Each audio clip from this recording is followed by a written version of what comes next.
Hello everyone, today I'm going to show you how to create an Apple Pay invoice using a QR code on your mobile phone device. Make sure to watch the video until the end, not to miss any important details. First of all, you have to use an invoicing platform. Choose an invoicing platform that supports QR codes for payments. Examples include PayPal, Square, or your preferred payment processor. Create an invoice. Sign up or log into the invoicing platform, create a new invoice and enter the relevant details such as the amount, description, and due date. Add Apple Pay as a payment option. Ensure that Apple Pay or your desired payment method is set up within the invoicing platform. Now, the easy part is generate the QR code. Once you've added Apple Pay as a payment option, the platform may provide an option to generate a QR code for the invoice. If the platform doesn't allow for you to generate a QR code instantly, you can simply go to QR code generator from any website online, and then you can simply go here and then paste whatever link that they gave you.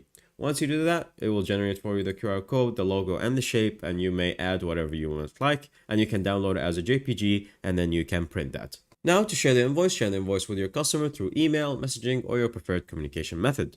Customer makes payment. The customers can scan the QR code using the Apple Pay of their preferred payment app, making the payment process more convenient. Confirm the payment. Once the payment is made, you should receive a confirmation through the invoicing platform. And that's pretty much it. Thank you guys for watching. See you next time. Bye bye.